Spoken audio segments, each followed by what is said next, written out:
Shimmy into those leg warmers and grab a microphone-shaped object. Because this Bagel Bite, we're inspiring you to heal your nervous systems and face down your shame monsters. By laughing like no one's listening. By dancing like you've never been publicly mocked for dancing before. And by singing like you didn't grow up in a house with a neurodivergent father who hated loud noises unless he was the one making them.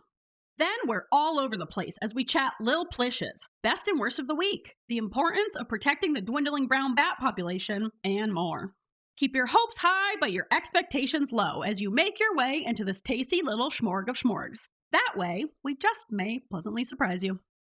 They said that we'd grow out of it.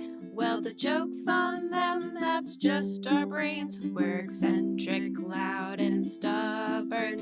And most of our clothing is covered in stains. It's not a deficit of attention. There's just too much to think about. So if executive dysfunction becomes a little too much, if you forgot why you came in this room, or you're hypersensitive to touch, then put on your seamless socks and come join our little flock.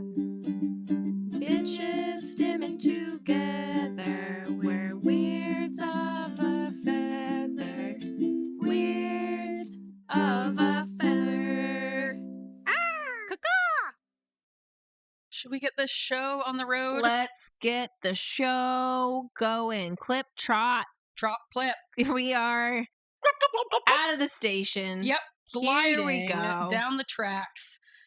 The weather is 75 and sunny, not a cloud in sight. There's a slight breeze. Just enough to tickle that mane. All right, and before we get too far in, I'm just going to say welcome to Weirds of a Feather, an ADHD-Adjacent podcast. I'm your host, Grace. And I'm your host, Kristen. And this is a Bagel Bite. It's a Bagel Bite, so Get if you your have mouths. food in your mouth, spit that out. Yeah. Make just the tiniest bit of room for the tiniest bit of bagel. Little scooch. Scooch it in there. Yeah, just a little tiny bit. Make a little room in there, just boop, boop, boop, and get ready to stuff this in there, because you're just going to munch it on down. You're going to love it. We're going to love it. We're all going to have a good time, and I don't want to oversell it. It's not going to be that great.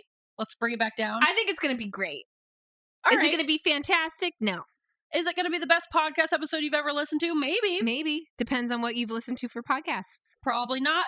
Probably not. But It's going to be interesting for sure. keep your expectations reasonable. How about that? Keep them low so we surprise you. Let's go. Let's do that. Sure. Yeah. It's Okay. always good to have low expectations. Yep, that's what I always say. Of yourself. Yes, yes. So then you impress yourself with everything you do. It's just Yeah. like, I never would have expected that from myself. Wow. I feel like that's not the best advice. Instead of a warm-up question, we have like a warm-up shareable. A Yeah, shareable bite. a weird advice warm up. Sure. It's not really advice. It's just something weird that I do that I wanted to talk about on the A podcast. shareable. Yeah. You all right. want to share. Shareable. Share Sure. it. Okay. All right. And with that, Share I'm it. going to share it. I'm ready to listen. Are you ready for me to share? I'm ready. So I've been talking a lot. I'm hoping this comes out after the nervous system episode. I think that's up to you. We'll see. It's up to me, but also it's not up to me, because I never know if I'm going to finish it on time or not. Yeah. You know, it's one of those things where I'm like, I don't know, maybe I will, maybe I won't. But this, I have no control. since 2023 has come, Yeah. we've been talking a lot about anxiety in Yes. the nervous system. Yes. That's kind of been our thing. Yes. So I'm going to do another future episode where I kind of talk about ways to regulate your nervous system and like your vagus nerve. Yeah. And one of those is to sing more often. Oh. Music is very beneficial for your nervous system, calming your nervous system. And singing, like whether you're doing like a low hum or just singing in general, is very good for you in general.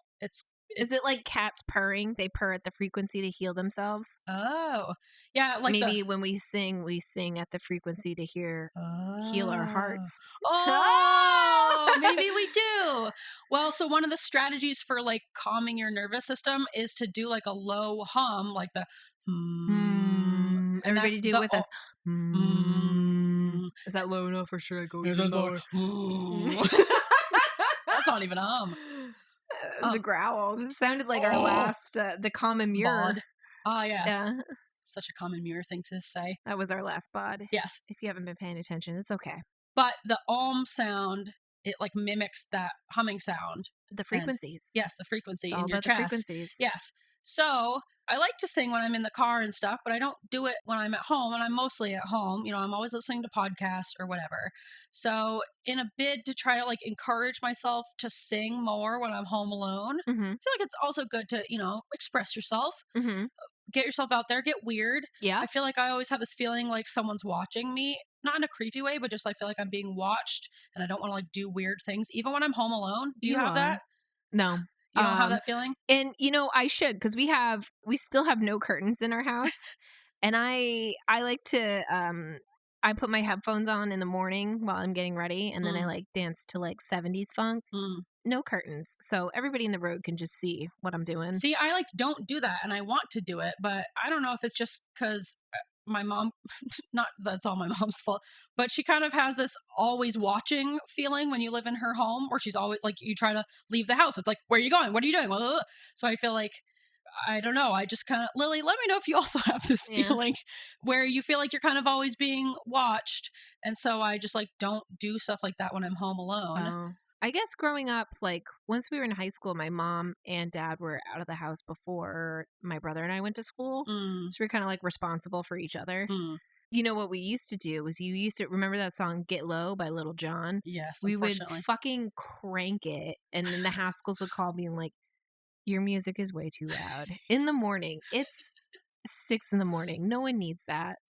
Pumping you up. And Nick would be like, to the window. And I'd be like, to the wall. Till the sweat drop down my balls. All these bitches crawl. Anyways, where was I? Oh, back to singing. Someone's always watching you in your house. Well, that's because you got ghosts in your house. Yeah, the ghosts, and then I don't know. It's just something that I don't think to do because I like don't want to be judged or whatever. Yeah. So I'm working on doing it more. You literally have to dance and sing like no one's watching. Yes, I know, and I feel no one is watching. I need to practice what I preach, and even if they are watching, so what? Like I feel like the ghosts. I don't care what people think. But maybe also, the ghosts will join in and they'll be like, "Woo, finally having fun!" Like I'll belt it out loud when I'm in the car. I'm fine in the car. It's something about being in the house where I'm like, I don't want someone to hear me or see me, and then have questions for me, and then interrupt me, and then I'm being weird, and now they're like, I don't know. It's your own home. Someone let me know about the psychology behind this. Do you feel like you're always being watched, yes, listeners? Because I've seen some people talk about it on TikTok, especially autistic creators, who talk about the sensation of feeling like they're always performing for someone watching, as if like they're being, like they're in a documentary. So they some people have said that they have that feeling of being watched, but not like, I'm worried I'm going to be judged, but it's more like everything they do is for like this invisible audience. So sounds like similar but different to mine. Yeah. Different types of being watched. So if you do feel like you're being watched, what way does it present for you? Do you feel like I'm going to be judged, so I just don't want to do weird things? Or is it more like, and here in this room, you'll see my bedroom, are you giving like a performance? Yeah. Or you're just trying to like sulk away from the camera? Yeah. Yeah. That's a good way of putting it. Interesting. Yeah. I don't share that experience. Okay. I guess. That's interesting. I was going to say something really mean. I'll refrain. No, say it. I was going to say, I guess I'm just better than you. Yeah, in this sense, I guess you are. You have less shame. You have less shame than I do in this area. Yeah, for once, I feel like usually I'm the shame riddled monster. With shame. Yeah. Yes, but this time it's me. Yeah. So long story short. Something I've discovered that's very fun to do is when you're home alone, blast some sing-along music. Obviously, for me, 100%, it's Celine Dion, all 100% of the time. That's fair. Celine Dion is the number one best music to sing along with. You can really belt it. I made myself hoarse after doing this, actually. Really? Yes. I got one of our microphones. We have the extra third microphone. Oh, yeah, Brought it downstairs with me. Dang! It really encouraged me to I felt very much like Lizzie McGuire in the Lizzie McGuire movie. That's kind of what I was envisioning. I haven't seen the Lizzie very McGuire. Early 2000s, pumping arm in the air, kind of star pose at the end of the stage, performing. / Celine Dion, she really is a very dramatic performer as well. She's a dramatic. I feel like with a voice like that, you gotta. I've seen her perform live in Boston when I was like 18. Haley and I have always loved Celine Dion, and everyone has always made fun of us for it and called it old lady music. She's a great singer. The whole Donovan family, like extended family, Jesse and those guys, their family, whenever Celine Dion comes up, they all talk about me and laugh about how Grace loves Celine Dion. That's so mean. I don't care. I stand by it. Celine Dion. She's a great singer. There's a reason why she's famous. Yes, her voice in person is even better than on CD. I'm sure it is. Her She's talent like a true performer. She's like Adele. She's like a true.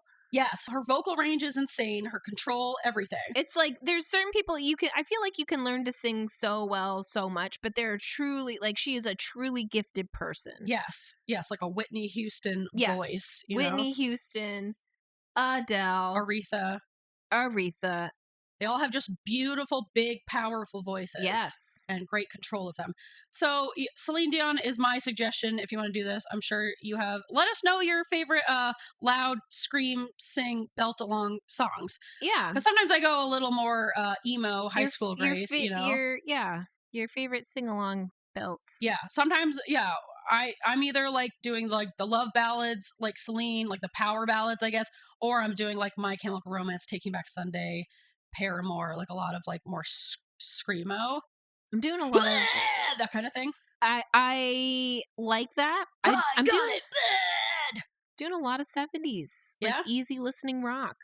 The Bee Gees. I'm just That's loving the opposite of I know.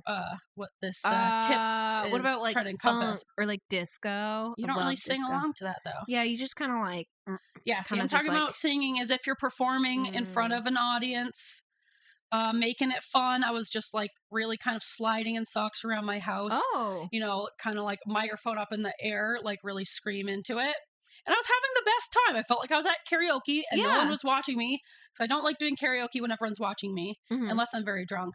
But I don't like doing karaoke. It's weird. I'm like, I like being the center of attention sometimes, but other times really not at all. Like, not at all. Yeah, it just depends on I think I'm bad at singing, so I don't want people to hear me do it. I am not great at it. And same with dancing. I'm bad at it, so I don't want people to see me. Kristen the Toneless. Yeah, you're Kristen the Toneless. I am not. Oh, the other day, Christopher's like, what if we played Guitar Hero? And I was like, listen, I don't know if you know this, but I have no rhythm. He's like, I think you might. I was like, I am ready to prove you wrong. I am just not a musical person. Not at all. I like music, but I am just not a musically talented person. See, I feel like I have natural musical talent, but because of that, like with most things in my life, I'm like, I'm pretty good naturally. I don't have to work very hard at this. And then I never like actually like kind of capitalized on my natural musical ability, you know?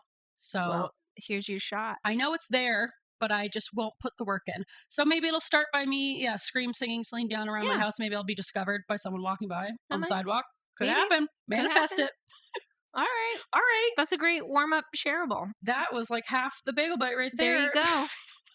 Should we get into our Little Plishes? Yeah, let's do those Little Plishes. Little Plishes! What's your Little Plish? Fuck. I know, you don't have one. I was going to talk about the bat, but then we made up a new little segment called Best and Worst of the Week. Yeah. And I'm going to save my bat for that. You go first. What's your Little Plish? I tried out a new recipe that had a lot of vegetables in it. And it was really yummy. Nice. Yeah. I was really excited about it. And it was really easy to make. So, woo woo. Nice. Congrats. Yeah. All right. I got one. You do? I have started watching Outlander. Oh my God. And it's a little plish because I love having a show like that, like a kind of more That's a drama show. Time travel, right? Yes. And she's a lady. There's a lot of sexy times in it. Oh, yeah. And she's wearing costumes and stuff. Yeah. My aunt is in several Facebook groups regarding Outlander. All right, well, I haven't gone that far. Oh man, you need to meet this lady. She will talk your ear off. She has bought my mom all of the books and the DVD set. Jesus. She hasn't read or watched a single thing. Nice. Yeah, it's one of those things where you have to get into it on your own. Yep. I can't be told to watch this thing. Yep. Because, it's one of those shows that takes investment. You have to get yourself sucked into the story. Yep. And I have a hard time getting into shows like that, but I like having a show like that. Ian and I like having a show that we watch together. Mm-hmm. But it's so hard to find the exact right tone, the exact right type. It's hard to get him into it. Is he watching Outlander? I had to start watching it on my own, all these shows. This is how it happens. Mm-hmm. He won't start it with me. I have to start watching it on my own. He has to wander into the living room, start watching it with me, and then get sucked in. And then now suddenly it's our show, and now I have to wait for him to watch it, which always fucking happens. This is what's happening to me in White Lotus, because I just started that. Damn it, you did this.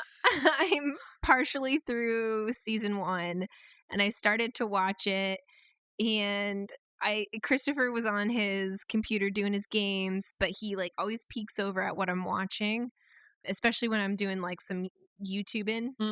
And the other day he like asked me a question about like, when are we watching White Lotus? And I'm like, we You got a mouse in your pocket? yeah.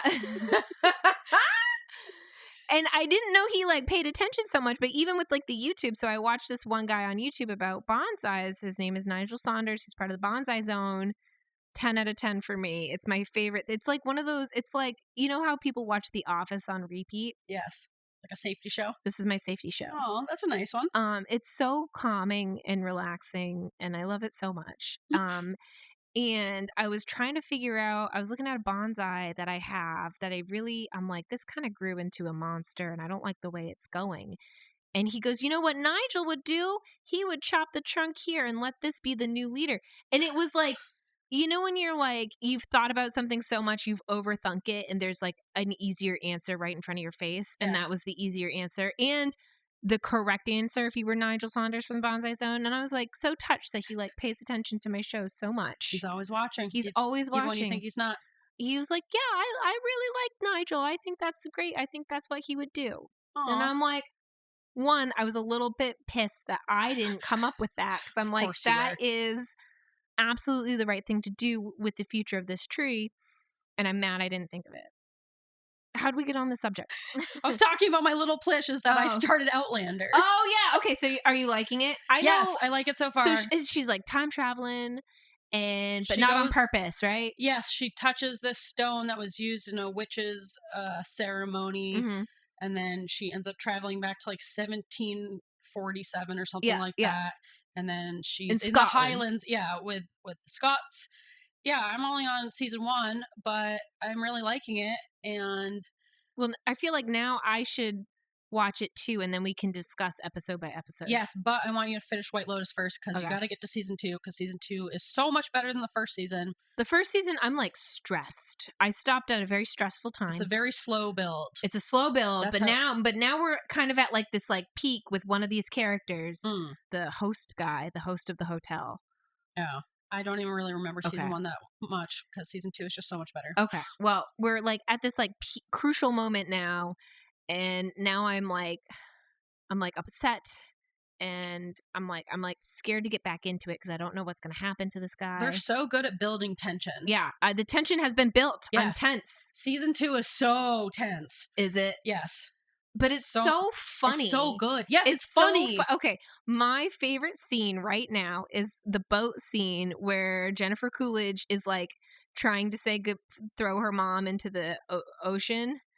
Oh, yeah. And then they have that like romantic dinner. Yes, yep. And she's like, I'm so glad you guys came for this. Oh, it's so awkward. And they have no idea. It's so awkward. And she's just like, mother, and just my god, it's the funniest thing. I was like dying. See, Jennifer Coolidge is the best part of season 2 also. Literally just and her boat scene is the best one. I thought that's what you were talking about. But season 2, she has another great boat scene. Oh man, I'm so excited.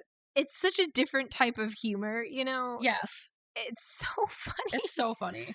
Now I have the fucking White Lotus song stuck in my head again. It's been stuck in my head for so long. Ian is not happy about it. It's been like over a month now. Is it better than Cinemagic? You love Cinemagic, where movies and magic come together. The White Lotus one is harder, I think, for him to. Well, first of all, the Cinemagic one is his song. That drives me crazy. Oh. So this is payback. So the White Lotus has no words. Yeah, how do you sing it? That's what's tough about it. You don't. So it's just me going. There's really no way to sing to it. Yeah, like quietly. You kind of have to commit to the weird tone. Am I singing this or not? Sound. Yeah, and it's very obvious what you're singing. Yeah, and just the word lotus. We were talking about flowers the other day, and we were talking about black flowers because I think they're really cool. And he was like, "Yeah, I think there's a black lotus." I'm like, got it now. Anyway. If you also watch Outlander, The White Lotus, write us in at weirdswithfeather@gmail.com. Let us know your thoughts. Great. I'm excited for this Outlander journey because I know my aunt has been sucked in, and she's I don't think I like it the way your aunt likes it. She planned it got canceled because of, the COVID, but she was going to plan a trip to go out and see where they shot. It's like people who traveled to New Zealand to see where they shot Lord of the Rings, which I fully support and want to go on one day. Yeah, I had 2 friends who did a Lord of the Rings tour when we were studying abroad in Australia. Literally my dream. It's really precious. It would be like a life achievement for me. Yeah. Anyway. You'll get there. One day. Anyway. Best and worst of the week. Let's roll. Yeah, I was going to say, we're already at like 22 minutes. So before we go any farther, we just want to let you know there really is no main topic to this episode. Yeah, I don't know if you... Yeah. I think the listeners have noticed there's no main topic. This is just... It's a bagel bite. So there's a couple things we wanted to talk about. It's a smorg. And we haven't gotten to any of them. Well, these are also things we want to talk about. Very true. I guess. It is the biggest smorgish of boards. Yes. So it's just little samplings of here and there, a little pickle. Maybe incredibly chaotic, but... slice of cheese. That's what the Bagel Bite is all about. Yeah, you guys love this about the Bagel Bites, is that there's no real aim or purpose or meat. It's just kind of... And apparently time limit. Just 2 women pondering things in a room together. Yeah. Wandering through our thoughts, and you're just here for the ride. Yeah. The ebb and flow of our brains. There you go. Here it is. Best and worst of the week, baby. Best and worst of the week! All right, your favorite segment, guys. The one you know and love. Best and worst of the week. That we've never done before. That we just made up. And this might be a one-time thing. It's going to be like a cathartic experience, I think. Yes, because I feel like we both had a good thing and a bad thing happen to us this week. Yeah. So it's important to remember the balance of life. Multiple bad things, but I think I'll just stick to the one. So it sounds like we're giving both equal airtime, best and worst. Okay. Balance. All right. My best of the week is I saved a life last week. Yeah. CPR and everything. Yep. Mouth to mouth. No, just kidding. I did not do that. But I saved a bat. For real. I saved the life of a bat, the animal. They're very important to the ecosystem. Yes. Ian and I we were walking Lucy last week. And I saw a little lump on someone's lawn. And to be honest, I thought it was a dead bat. And my first thought was like, ooh, a bat skull. But that's the normal thought process. Like all normal people, I'm always searching for carcasses. I'm always keeping an eye out. Yeah. So I spotted what I thought was a carcass. But no, it has an animal inside that carcass. It's an alive carcass. Just a regular bat. You don't call it a carcass until it's dead. A living carcass. Yeah. And I got closer to it, and it was like breathing pretty heavily, and it was like in a little ball on the ground. It's cold. I know, it was Aren't really they hibernating cold. right now? Yes. So I think it's a large brown bat, and they are endangered, but they live in Maine. And they can't take off from the ground, and they're supposed to be hibernating right now.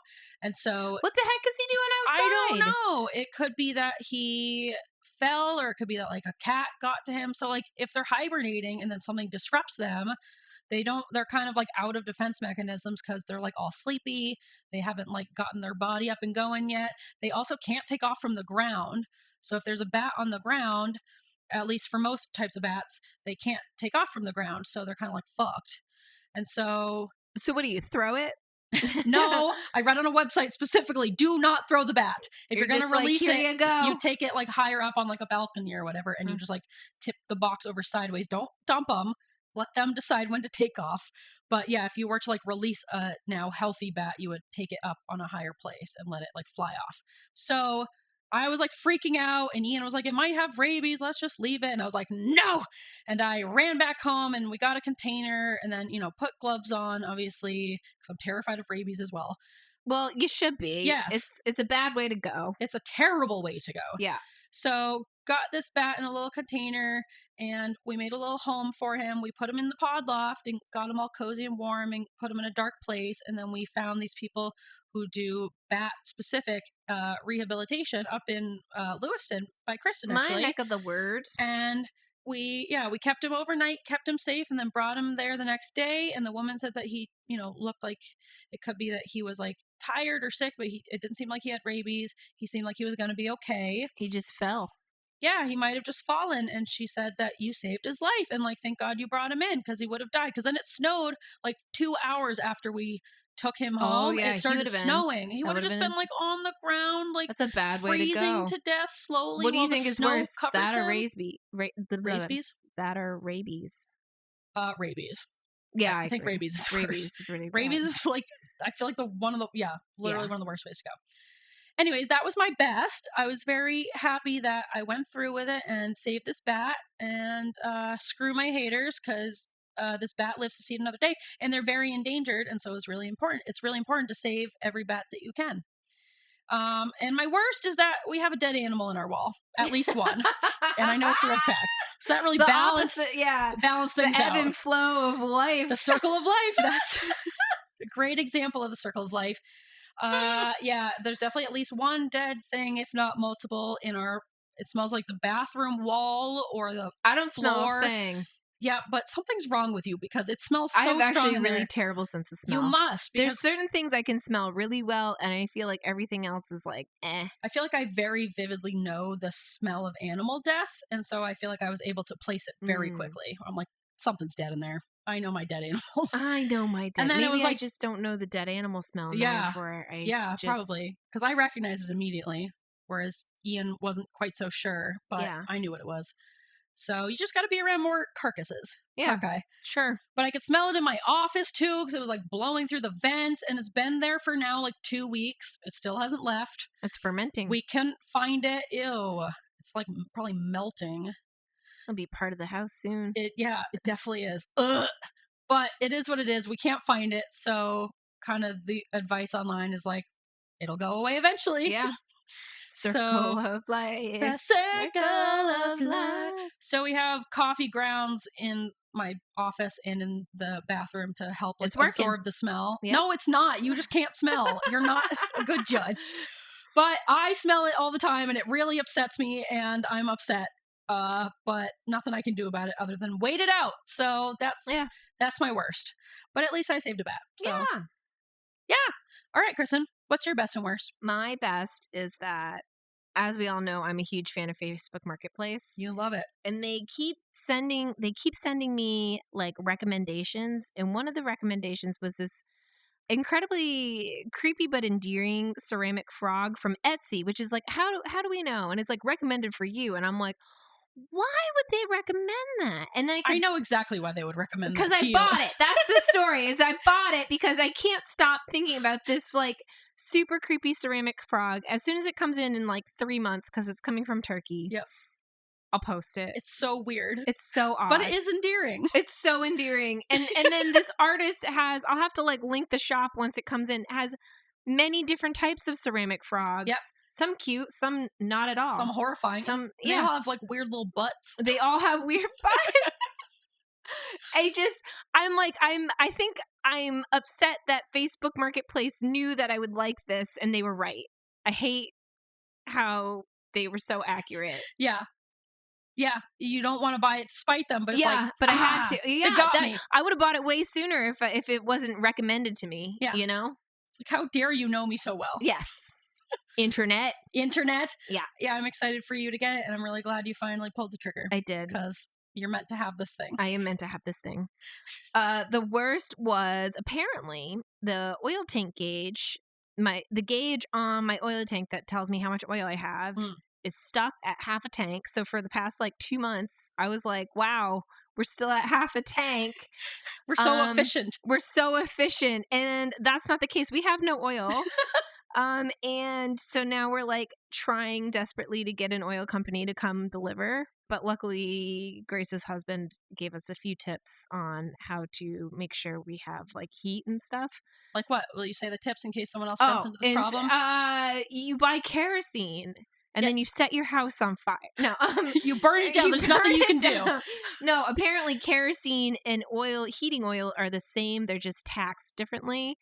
So you can buy a couple gallons of kerosene and then put that in your tank. So that way you don't run all the way dry because that's bad for your... We're also not going to shower because we don't want the oil. The oil heats our hot water. So we have hot water in our hot water tank, but we only have a limited supply.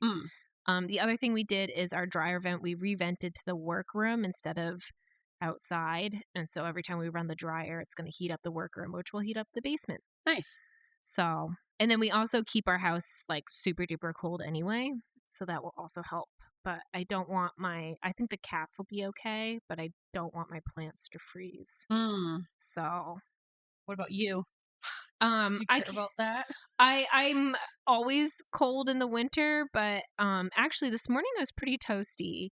But yeah, I think if we can get just a little bit of oil in there, yeah, we'll be good. Yeah. So, but I'm just like it's one of those things where I went out of my way because I would check like weekly or twice a week.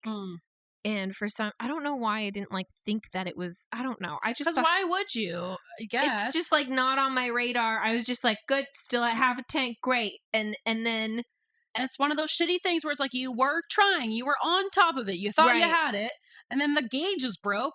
Right. So you didn't know that it was even all the way empty. Like you got fucked. I got fucked.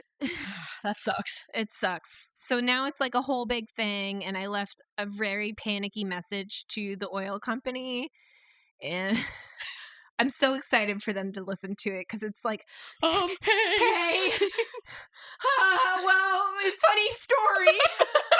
That's really not funny. And then instead of just being like, hey, I ran out of oil, when can you come and deliver, like a normal person, I had to explain the whole thing of like, I thought it said half a tank, but then like, why would it be half a tank for so long? And then and I was checking it all the time. Checking it all the time because I'm trying to be a responsible homeowner, but I'm not. Because we feel like we have to give all these reasons for why we failed at something. Like a 3-minute voicemail. It's a trauma response. Yeah, it's so I'm excited for the phone call back. They're gonna be like, ma'am, are you okay? Hey. And I'm like, I don't know if we have heat, but don't worry, we have a space heater, so we won't freeze, but maybe. At least you got the urgency across.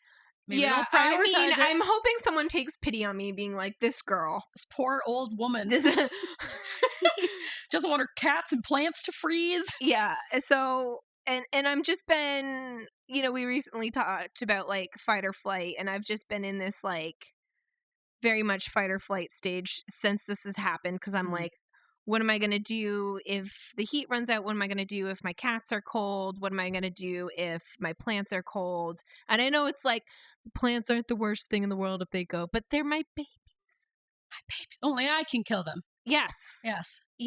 See, okay, I feel like this situation right here is a time where something like CBT would be more helpful for you on top of like getting you out of that fight or flight. So on top of doing like a somatic therapy is like stopping that spiral of thoughts, because that's like what's keeping you in that fight or flight is that spiral of thoughts. Well, I like to have a plan. What if all these bad things happen? Yes. I know, but then your brain doesn't know the difference between a real experience and a made up experience. Right. I guess now you're putting your body and brain through if those things were to actually happen. I want to be like prepared. And so I always like try to think like, what's worst case scenario? Is that my pipes freeze and then my basement floods, and then that's a very expensive. But what can you do to prepare for that? Run the water. Here's a fun fact. If you think your pipes are going to freeze, you just run one of the taps on cold, and then you always have water running through your pipes. So that's what we're also doing. All right. I'm not happy about it. I know you're not. But the solutions are on their way. Hopefully. Nothing more. No, they are. Yeah. So, yeah. And that's where it stands. Yeah. So, still kind of like upset about that. I don't know if you could tell. But yeah, that's my one of my worsts of the week. Okay. Because it's been a particularly tough week. Yeah, it has been. But that frog's on his way, so things will be in 2 months. I'm going to be so happy. Clear sailing. So excited. Yep. So the other thing we kind of wanted to talk about. Well, we're already at like 37 minutes. Shit. How do we end this then? I don't know. How do we end this? Should we throw in one more thing? I feel like we got to just end it. I feel like we told them that we're not really going to have any meat this episode. I feel like I gave them a tip about the microphone. Yeah. Get yourself a microphone and sing around your house. Yeah. So you learned something. I gave them a tip about the faucet. Yep. Talked about the faucet. We talked about Outlander. Thank God. Way too long. Covered that. I'm so excited. We talked about that for way too long. We talked about me singing around the house for way too long. We talked about disco. We talked about a lot of things. We talked about a lot of stuff. We talked about dead animals in the wall. Dead animals on the ground. Turned out to be alive animals on the ground. Oh my gosh. Some bat facts. What a journey we've been on. Yeah. We've laughed and we've cried. We've seen our best and our worst of the week. Yep. And I feel like that's enough substance, you know? I feel like we covered a lot. We what a range that we've covered today. We really showed off our range. And I feel like the listeners will be happy with that, and they know that Bagel Bites are kind of a free-for-all. They most certainly are. Yeah, and I feel like they've accepted that, and this will most likely come out either right before or right after the nervous system episode, which was a big chunk. It's a lot to digest, a lot to process. So much. So I feel like we give them these little, like we said, a little sampler platter. A little bite of bagel. A little bite of bagel. And with that... what a concept! Wow! And look how it all came full circle. And with that, our Bagel Bite is done. We hope you're full. I don't know if you are. You might not be full, but there's plenty of other episodes to listen to if you just need more bites. This was the biggest smorgasbord of them all. I always say that when we do a smorgasbord episode, but here we are. They're all a big smorg. It's a big smorg. It's all over the place. Yeah, there's no but meal. It was needed. It's a meal of appetizers. The aperitif. Is that? No, I don't know what it is. I don't know the difference between. Did you just make that up? No, aperitif is a real thing. I was like, I think it's like that word. No, aperitif. I believe it's an appetizer drink, and with that, I must look it up. Oh my god, we're actively out of time. Yep. All right, while you're doing that, I'm going to say thank you for listening. Follow us on the social media stuff. Write us a review or whatever the fuck. Send us an email. Buy us a coffee. You guys know the spiel. I don't have to keep saying it. And with that, Kristen's going to give us this fact about whatever, and then we're going to call out. So an aperitif is French, and it is a drink, usually alcoholic, that is normally served before the meal or after the meal. Okay, so different than... Usually before a meal to stimulate the appetite. It is usually dry rather than sweet. Common choices of an aperitif are vermouth, champagne, gin, some sort of dry sherry. Oh, yes, dry sherry. It may be served with hors d'oeuvres, such as crackers and cheese. Okay. Or olives and quiche. All right, so what is a meal of appetizers? Other than, like, tapas, I guess. I'm talking like you go to a barbecue place and you just get the sides. That's what this Bagel Bite is. I love doing that. I do too. I love the sides. That's my favorite part of the meal. There's got to be a word. If you know the word for when you have a whole meal of just sides, let us know at weirdsofafeather@gmail.com. You shoot. Yeah, I already did all the stuff. In the coffee? Yeah, I said buy us a coffee. You guys know. They know. I wasn't listening. Oh my God. I know. You got so much covered in such a small amount of time. Yeah, I really just did a really great, thorough job of listing off all the social media. You missed it, but it's there. I did a really good job. Yeah, you'll hear it. Lots of details, where to find us, what to do. All right, we're going to call out now.